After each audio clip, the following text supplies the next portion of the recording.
नमस्कार दोस्तों, मेरा नाम है Pradeep Chauhan.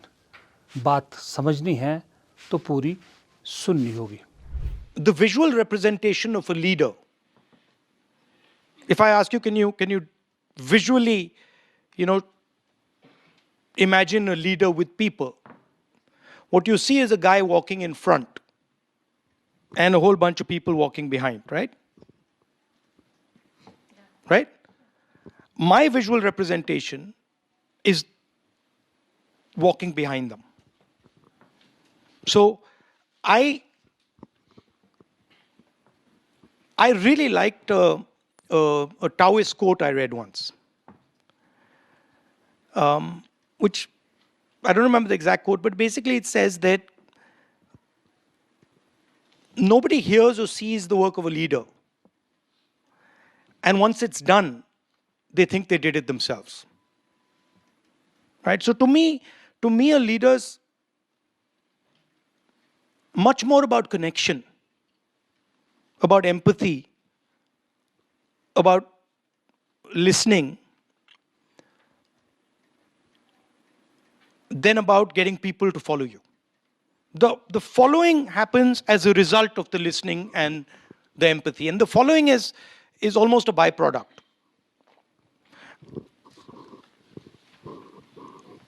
So now this sounds esoteric and sounds as if it doesn't work.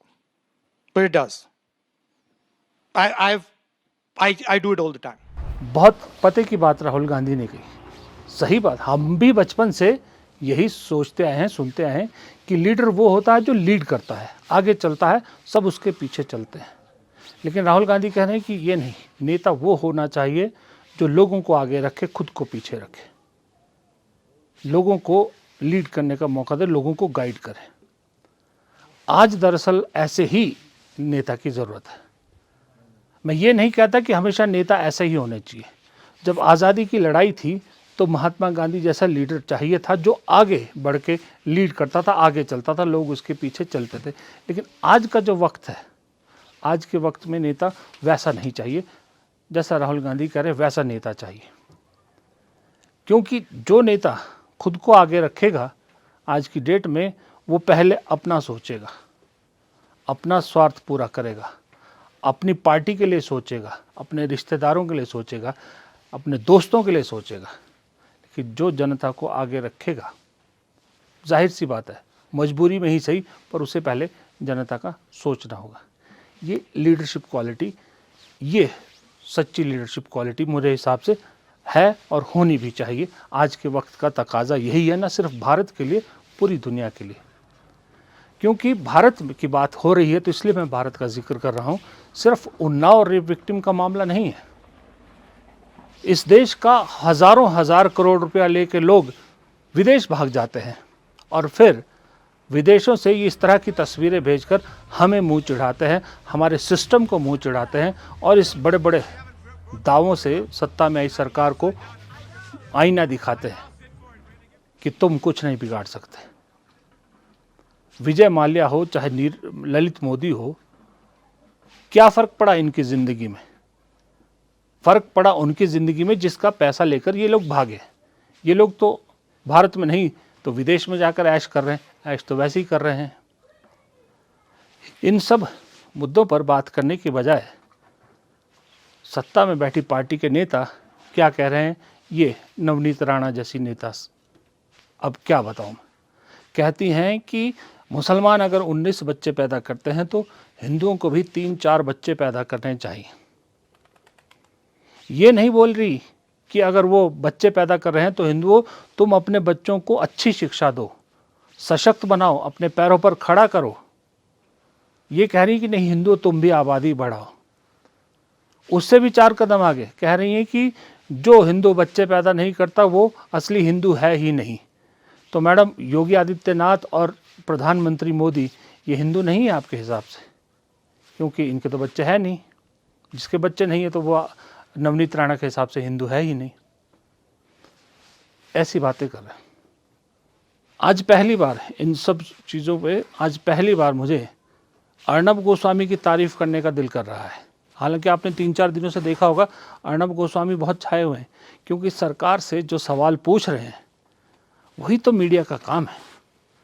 Arnab Goswami ने अरावली हो, ये कुलदीप सेंगर का मामला हो या दूसरी चीज़ प्रदूषण का मामला हो, क्या तीखे सवाल खड़े किए। ये अर्णब गोस्वामी थे उस वक्त जिसे मैं भी जानता था। अब ये टेम्परेरी फेस है या परमानेंट फेस है मैं ये नहीं कह सकता, क्योंकि अर्णब गोस्वामी जैसी प्रजाति पर इतनी जल्दी भरोसा भी नहीं कर सकते। लेकिन फिलहाल जो कर रहे हैं वो तो ज़बरदस्त कर रहे हैं, सही कर रहे हैं। यही मीडिया का रोल भी है। अभी क्यों कर रहे हैं ये तो मुझे नहीं पता, लेकिन अगर अर्णब गोस्वामी जैसे 2-4 लोग इस तरह के मेन मीडिया में सवाल उठाने लगे जो 2014 से पहले किया करते थे, तो मुझे दुख नहीं होगा कि हमारा जो डिजिटल प्लेटफॉर्म है या अल्टरनेट मीडिया है इस पर लोग हमें देखना कम भी कर दें तो कोई फ़र्क नहीं पड़ता। कम से कम हमारी आने वाली पीढ़ी के लिए कुछ तो बचेगा, इसी पे संतुष्टि है। इसलिए मैं अर्णब गोस्वामी को फ़िलहाल अर्णब गोस्वामी की तारीफ़ कर रहा हूँ। अर्णब गोस्वामी जैसे लोगों को अब ये भी सवाल उठाना चाहिए कि जो नवनीत राणा जैसी नेता, जिनको ना ज़ुबान पे कंट्रोल है, ना मुझे नहीं मालूम जब अकल बंट रही थी तो ये लोग कहाँ थे, इन लोगों पे सवाल उठाना चाहिए। साथ में एक सवाल ये उठाना चाहिए जो मैं पिछले 10 साल से लगातार कह रहा हूँ कि ये जो धर्म को धर्म से लड़ाने का मामला है, अगर कोई ये सोच रहा है कि ये सिर्फ मुसलमानों तक रुकेगा तो वो बहुत बड़ी गलतफहमी में है। ये मामला सिर्फ मुसलमानों तक रुकने वाला नहीं है। आजकल आप देख रहे हो मुसलमानों से बढ़कर अभी क्रिश्चियनिटी तक आ गया है। क्रिसमस का त्यौहार है और सारे क्रिश्चियंस इस वक्त ईसाई समुदाय के लोग निशाने पर हैं।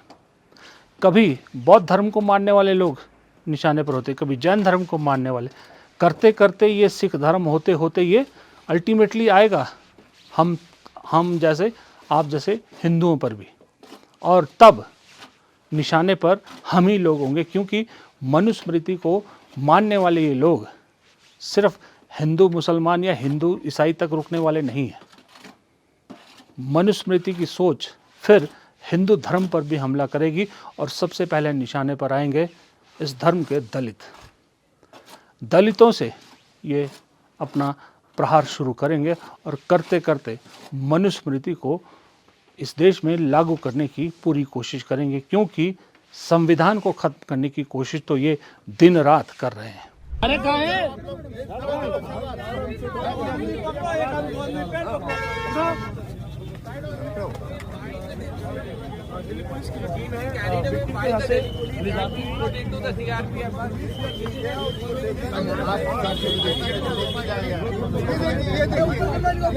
क्या नाम है आपका? क्या नाम है आपका? क्या नाम है आपका? ये दृश्य न पाकिस्तान का है, न बांग्लादेश का है, न अफ़गानिस्तान का है और ना ही नेपाल का है। ये दृश्य हमारे हिंदुस्तान का है। वही हिंदुस्तान जो किसी वक्त सर्वधर्म स्वभाव के ज़रिए पूरी दुनिया में मानवता का मैसेज देता था। आज उस हिंदुस्तान में एक रेप विक्टिम जिसके साथ दुष्कर्म हुआ, जिसकी ज़िंदगी बर्बाद हुई, वो अपने साथ हुए दुराचार के खिलाफ, अत्याचार के खिलाफ इंसाफ के लिए सड़क पर उतरती है तो उसे इस तरह से घसीट कर ले जाया जाता है, जबकि जो दुराचारी है उसे अदालत बाइज्जत बरी कर देती है। अदालत, मुझे समझ नहीं आता कि वो जो जज साहब हैं वो क्या सोच के फैसला दिया। कोई बेल नहीं दी, सज़ा ही सस्पेंड कर दी, और जब जो बेचारी उससे प्रभावित है, जिसकी ज़िंदगी बर्बाद हुई, उसे इस तरह से घसीटा जाता है। एक देश और है, इसी देश की एक और कहानी है। दूसरी कहानी यह है कि इस देश के आर्थिक विकास में जिसने सबसे अहम योगदान दिया वो कोई अंबानी, अडानी, टाटा, बिरला थोड़ी है। इस देश की आर्थिक स्थिति मजबूत की स्मॉल एंड मीडियम इंडस्ट्रीज़ वालों ने।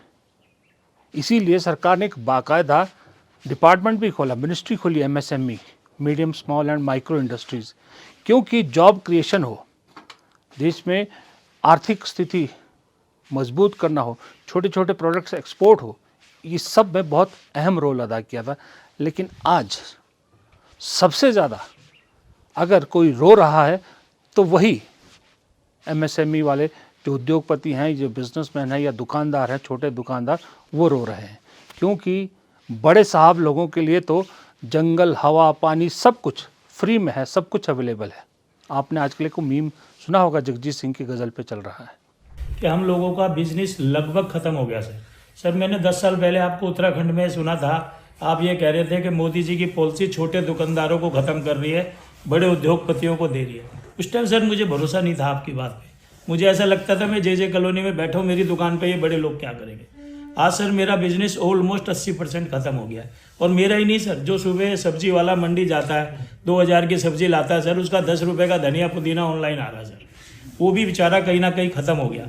तो मेरी आपसे एक छोटी सी डिमांड है सर कि कहीं ना कहीं हमारी इस वॉइस को किसी प्लेटफॉर्म पे उठाया जाए कि हमें प्रोटेक्ट किया जाए। हम बहुत छोटे छोटे दुकानदार छोटी छोटी कॉलोनियों में जो अपना धंधा चला रहे हैं सर, वो बड़ा डिस्ट्रॉय हो चुका सर।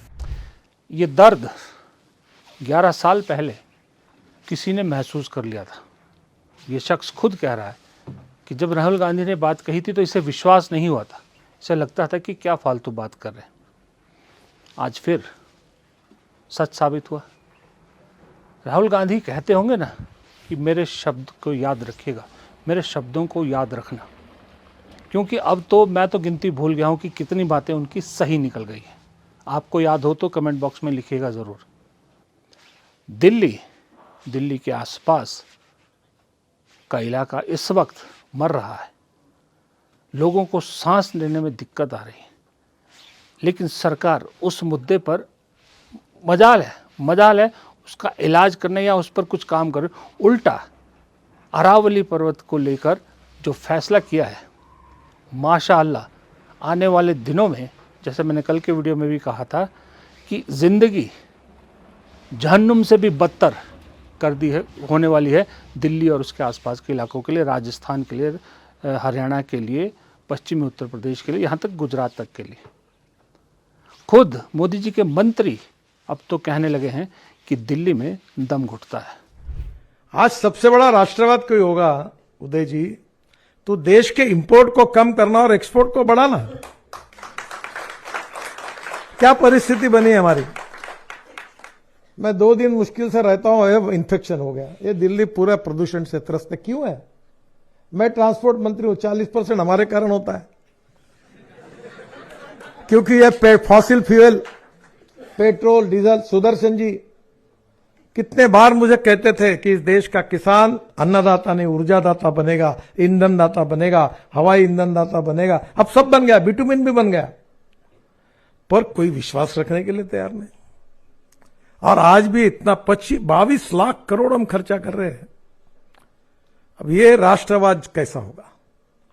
इस देश में 22 लाख करोड़ रुपए हम लोग फॉसिल फ्यूल इंपोर्ट कर रहे हैं, देश में प्रदूषण दे रहे हैं। क्या हम अल्टरनेटिव फ्यूल और बायो फ्यूल में आत्मनिर्भर भारत नहीं बना सकते? मैं गाड़ी में आया हूं, 100% इथेनॉल पे चलने वाली दुनिया की पहली गाड़ी है इनोवा। 60% बिजली तैयार करती है। 1 लीटर पेट्रोल के भाव में एवरेज की तुलना करें तो ये गाड़ी का 25 रुपए लीटर पेट्रोल का भाव होता है। प्रदूषण 0 है। हाइड्रोजन हम बना सकते हैं। इलेक्ट्रिक की गाड़ी अब कितनी पॉपुलर। जब मैंने इलेक्ट्रिक गाड़ी की बात, पहली गाड़ी शुरुआत की थी, तो कीमत थी $150 पर kilowatt per hour lithium ion battery की। अब तो 55 हो गई। अब sodium ion, zinc ion, aluminium में टेक्नोलॉजी आ गई। कल मेरे घर पर एक IIT के लड़के ने 5 साल में टेक्नोलॉजी लाई। एल्यूमिनियम जो शीट रहती है ना, वो फ्यूल है। एल्यूमिनियम मेरा टेक्नोलॉजी। ज़बरदस्त तरीके से कह रहे हैं। राहुल गांधी ने अगर जर्मनी में कहा है कि ये संविधान को ख़त्म करने की कोशिश कर रहे हैं तो कुछ गलत नहीं कहा है। मैं कंप्लीटली एग्री करता हूँ उस बात से। तो ऐसे में बचाव हमारे और आपके अपने हाथ में है। बचाव है राहुल गांधी जैसी सोच के नेताओं में, लेकिन इन सोच के नेताओं को, ऐसी सोच के नेताओं को हम आगे नहीं बढ़ाते। न जाने इस देश की जनता को क्या हो गया है, क्यों सांप सूंघ गया है, चुप्पी साधे बैठी है। अब आप सोचते हो कि सिर्फ वोट के वक्त में हम लोग वोट डाल के चीज़ें बदल देंगे, तो वो पॉसिबल नहीं है। फ़िलहाल तो क्योंकि ये बात तो पूरी अपोजिशन कह रही कि वोट चोरी होता है। आप वोट जहां मर्जी डालिए, जीतेगी तो बीजेपी। तो सिर्फ वोट के सहारे अगर बदलने की सोच रहे हैं हम लोग, तो हम लोग बहुत गलत फहमी में हैं। जब तक सड़कों पर नहीं उतरेंगे, जब तक आवाज़ बुलंद नहीं करेंगे, तब तक कुछ बदलने वाला नहीं है, बल्कि और ख़राब होने वाला है। फ़िलहाल इस वीडियो में इतना ही। वीडियो पसंद आया तो लाइक कीजिएगा, शेयर कीजिएगा, कमेंट बॉक्स में राय दीजिएगा और चैनल को सब्सक्राइब करना मत भूलिएगा। नमस्कार।